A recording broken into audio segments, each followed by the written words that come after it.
On today's special midweek episode, we'll talk analytics, health, some baseball stories, and more. Former Major League pitcher and current director of pitching of the San Francisco Giants, Brian Bannister, joins us next on Beat the Shift.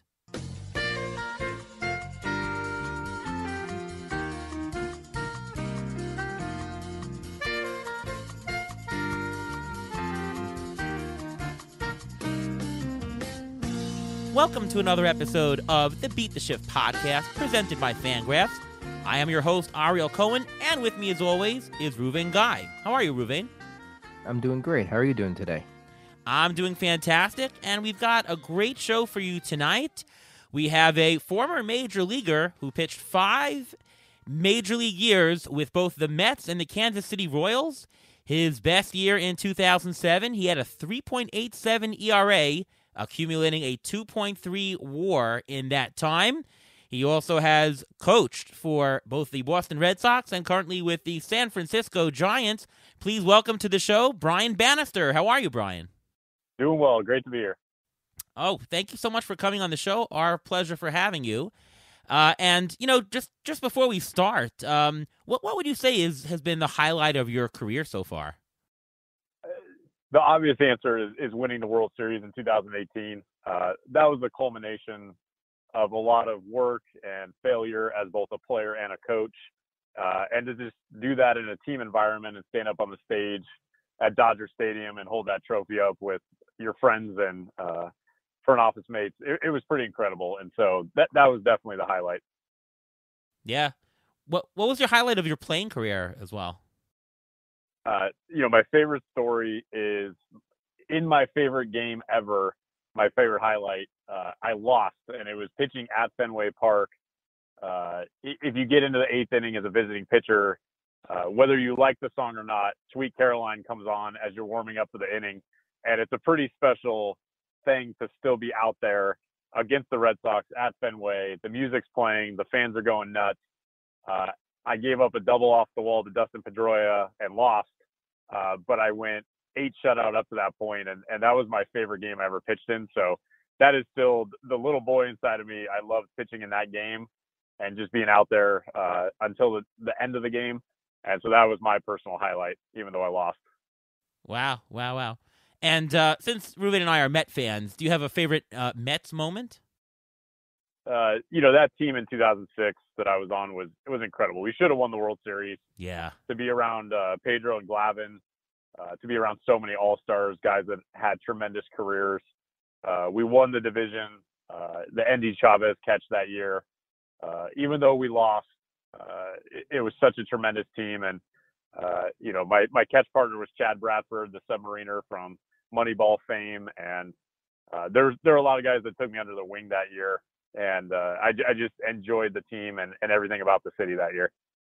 Oh, yeah. I remember that. I cannot remember Shea Stadium shaking more than it did during Game 6 of the NLCS. I was at that game. It was absolutely incredible to see. I was in, I think, the Loge level, and just the whole stadium shook above, and you thought it was going to crash down. It was an incredible, incredible scene. Yeah, I'm such a big fan of all those guys, and it was just a privilege to be on that team that year. Yeah, no doubt. All right, well, and it's time for the Injury Gurus Trivia of the Week.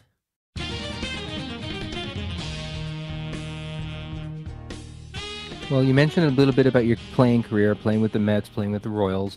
I want to see if you know or you can remember these people. Name the 2 Hall of Famers that you played with. First question.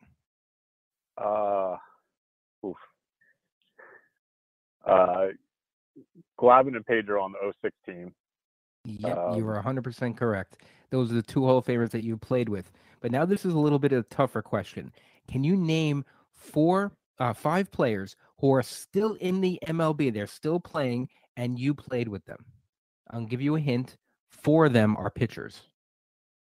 Yeah, Greinke's still out there. That's one. Casimir I played with. We had him this past year. He was my teammate in Port St. Lucie with the Mets.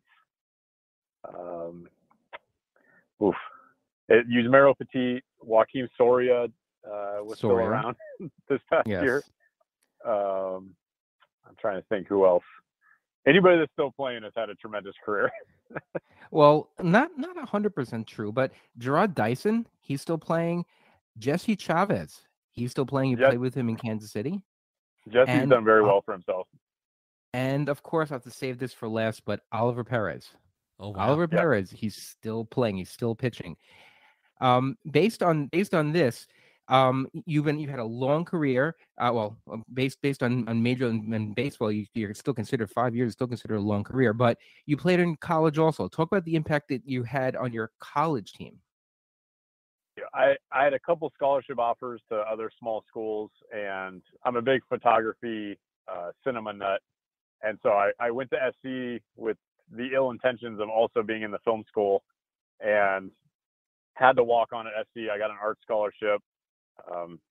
So I wasn't one of the main guys, but I still think the reason I got seen was by my sophomore year. I got to be the closer on the team behind Mark Fryer, who was the number 2 overall pick. So the scouts were all there to see Mark, and I was kind of the mop-up guy that would come in after him.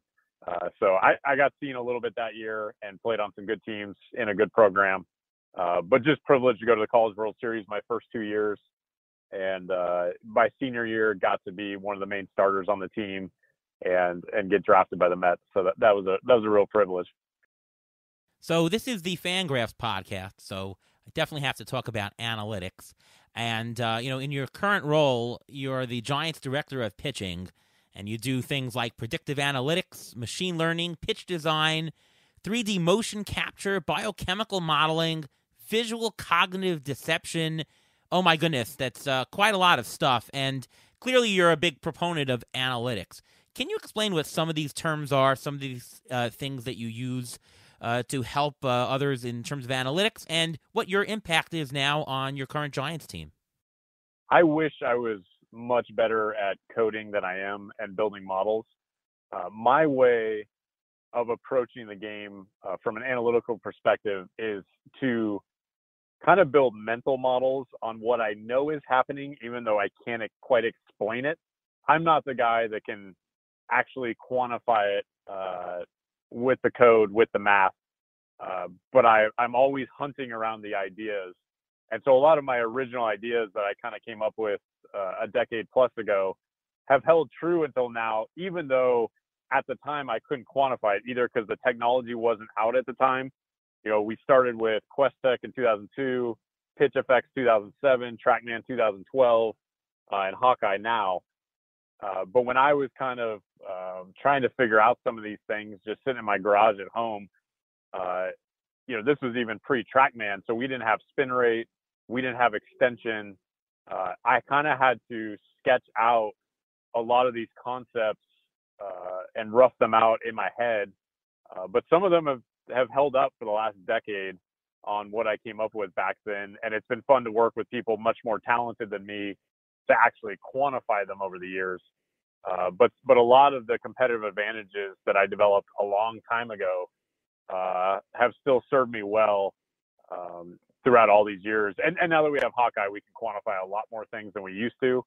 But for a while, we just didn't have the technology to fully quantify exactly what was happening. But they still represented competitive advantages because we had mental models kind of built around a lot of these concepts. And that speaks to your resourcefulness and as well as your intuition. I mean, a lot of things you were saying, you've surmised, and then you're now able to quantify it. And kudos to you for knowing the right direction to take everything. Question for you in terms of bang for the buck, because obviously there's a lot of tools at your disposal. What would you say is the most important or the most effective tool that you've used, or maybe what analytics stat family or something like that would have given you the best bang for the buck in terms of usefulness over your career here? I'm a big believer that you don't just run one big model on all pitchers, that there's different ways and there's different styles for pitchers to get batters out. And, whether you want to call it buckets, etc. I'm just a big believer in studying the uniqueness of pitchers. If 10 men walk into a suit store, the same suit off the rack doesn't fit all 10. And I just love studying the greats and the outliers in the game and figuring out what makes them so unique, and then breaking it down further from there. So a lot of it is just putting in the time to study why some pitchers are so much better than all the other ones, and then reverse engineering that into something that I can then share with younger pitchers or pitchers that we acquire. And that it's the process, because people learn in different ways. Some are visual learners, some are audio learners, kinesthetic learners. And a lot of people learn better by hearing things through a story or an analogy rather than hearing the raw data itself. So I attribute a lot of, just the overall success over the years to just the ability to present the analytics in a format that specific player can digest and tailor it specifically for what he needs to do to get major league hitters out who are the best in the world. So however you want to define that process, I'm a big believer in the process over just the power of the raw numbers themselves, even though I incorporate that into everything I do.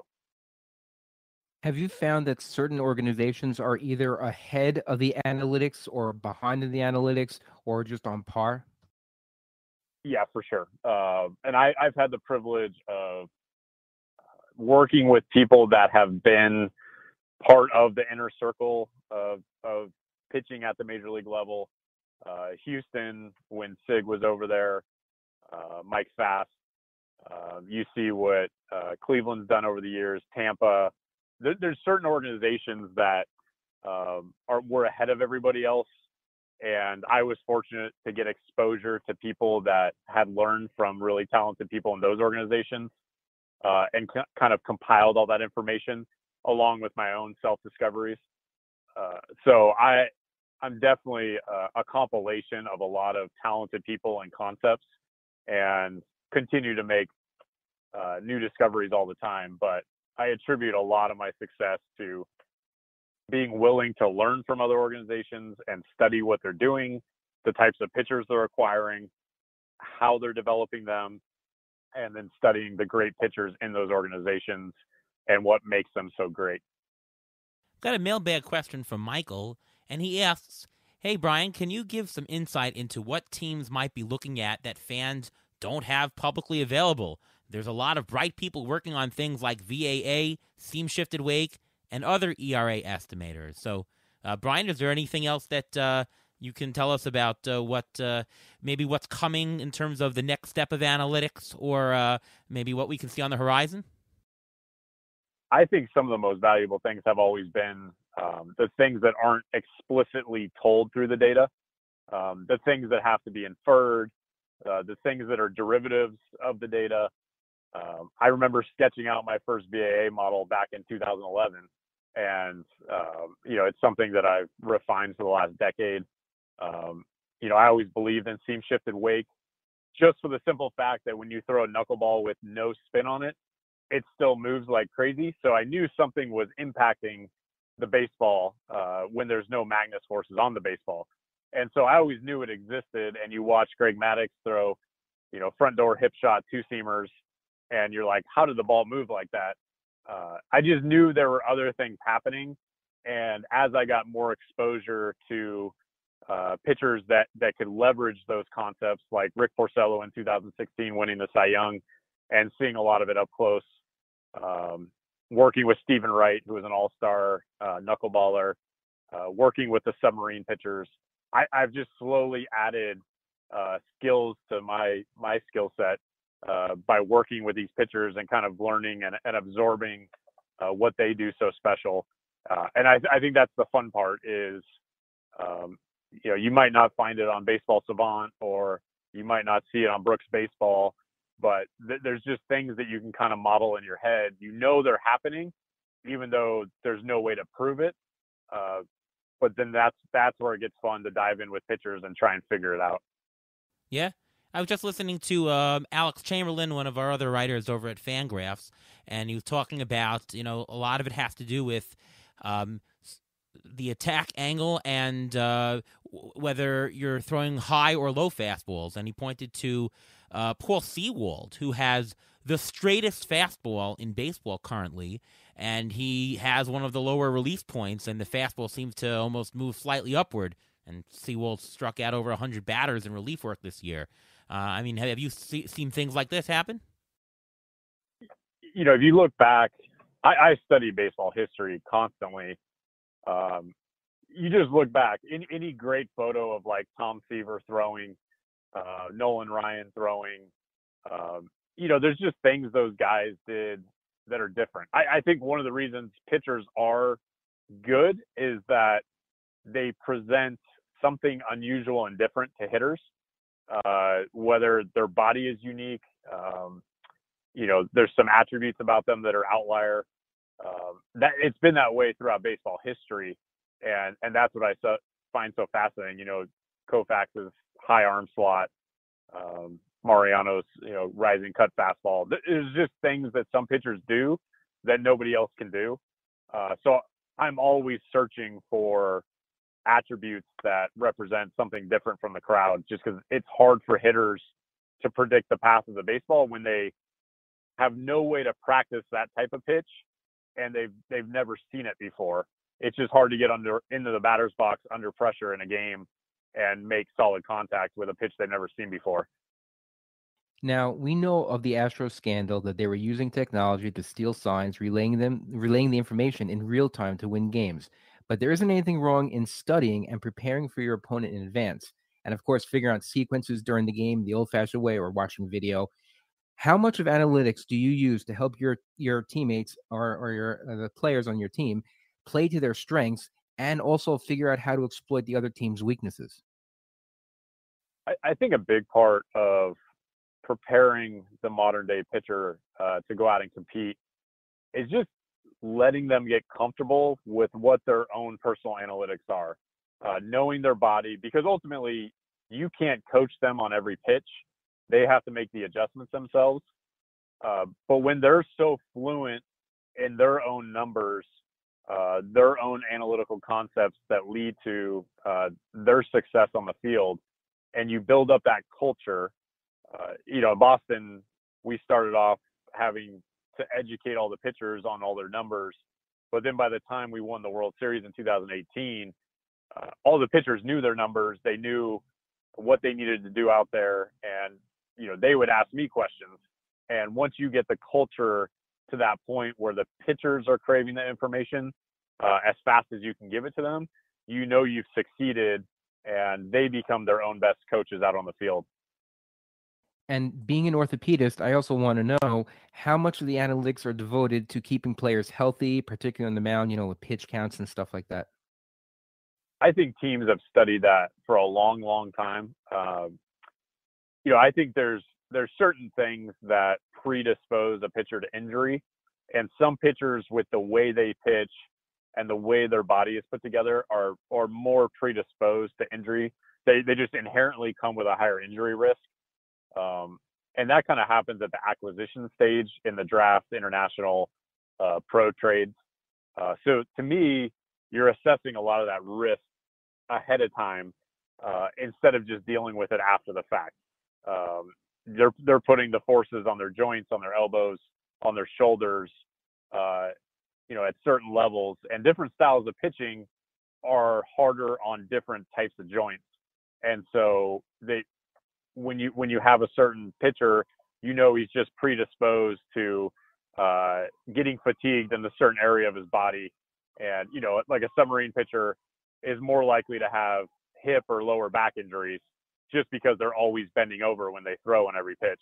And so if you can design programs to preventively maintain their bodies, but also just recognize that it comes with the territory when you acquire that type of pitcher, I think everybody involved can help support that pitcher to stay as healthy as possible. So, you know, getting ahead of ourselves to 2022 and hoping that the lockout gets solved really quickly, but you might be in a situation where there's going to be a very shortened spring training.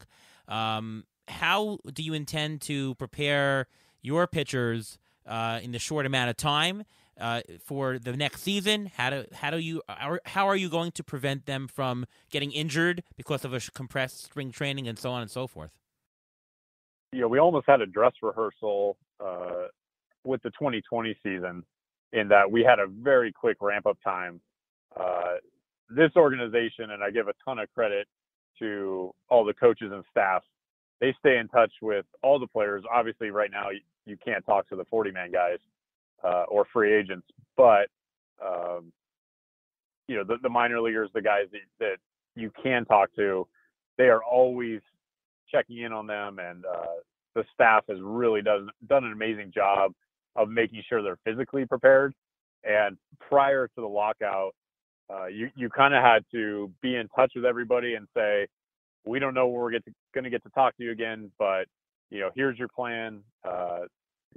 Make sure you stay true to it, and we'll see you on the other side. Right. Well, anybody who's followed your Twitter knows that you tell a fantastic story, and your Twitter threads are fantastic. And just wanted you to tell us one of them. One of the ones that stuck with me is your most important bullpen session ever, where you're there with Hall of Famer Nolan Ryan. Could you tell us about that incident and how that really impacted you? Yeah, I was in Hawaii over Christmas, and with the lockout, I was sitting by the pool, and there's no baseball news. And I just jotted down like 20 of my favorite stories, and I started writing them out. And so that was the genesis of the Twitter threads. So if you've seen them recently, I kind of wanted to just give baseball fans something to read that are great memories from my career and my childhood that kind of fill the void, the vacuum of this lockout right now. But that particular story occurred in 1992. My dad was a pitcher for the Texas Rangers. It was the last year of his career, and training was different back then. Once you pitched, the next day you went out on a 5-mile run, and that's what starting pitchers did back then. And so I would jump on my little bike and follow my dad around. But I was always at the stadium. Kids were allowed in the clubhouse. There was gum. There was sunflower seeds. I just loved being at the field. And one day I walked out, and a group of men were at the right field bullpen, and I was curious because they were throwing a football.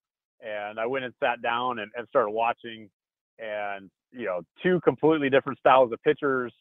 The coach was offering really insightful advice, and I got to watch a couple bullpens that day as an 11-year-old, and it ended up being Kevin Brown and Nolan Ryan and Tom House, the pitching coach. And I learned so much that day, and two totally different styles of pitchers, but it just had a huge impact on me for the rest of my career. And it's one of the reasons I embrace uniqueness in pitching styles, is because Kevin Brown was the polar opposite of Nolan Ryan, but they both had tremendous careers. And so I don't believe that pitchers all have the same mechanics. I really love the uniqueness that a lot of pitchers bring to the table. I have one more mailbag question, and apologize if you can't answer it because of the lockout, but the question from Michael is, what about Alex Cobb stood out when looking to sign him? And he thinks he can be a real bargain this year in fantasy baseball due to his advanced stats last year. I won't get into the behind the scenes of that, but, he's done a lot of work with Driveline the last couple of years. He had a tremendous year in Anaheim last year. When you see a pitcher have a really good process and put in a lot of really good work in the off season and is really invested in becoming a better pitcher and educating himself on what he needs to do to be prepared every day, and gets to know his analytics at a very high level, you're impressed. And so just in my initial conversation with him, he's put in a ton of work. And so I'm just excited when the lockout's over to work with him. Yep, absolutely. And ATC Projections currently projects him for 136 innings, 123 strikeouts, 3.95 ERA, and a 1.31 WHIP with 9 wins this year. So hoping that happens for you guys. Thanks so much again, Brian, for coming on the show. Really appreciate it. What have you got going on the next couple of weeks until hopefully we'll start the season going on? yeah, the minor leaguers and the non-roster guys are already hard at work, like I'm sure they are for teams around baseball. I know everybody's excited to work with the players again, and I'm just a huge fan of the game of baseball, and I want every generation of baseball fans to be able to experience games again. So I'm looking forward to that.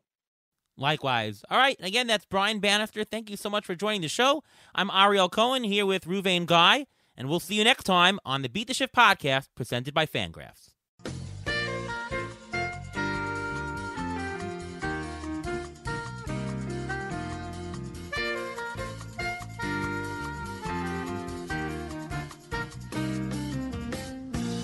Thanks for listening to the Beat the Shift podcast presented by Fangraphs. Follow us on Twitter at beat_shift_pod.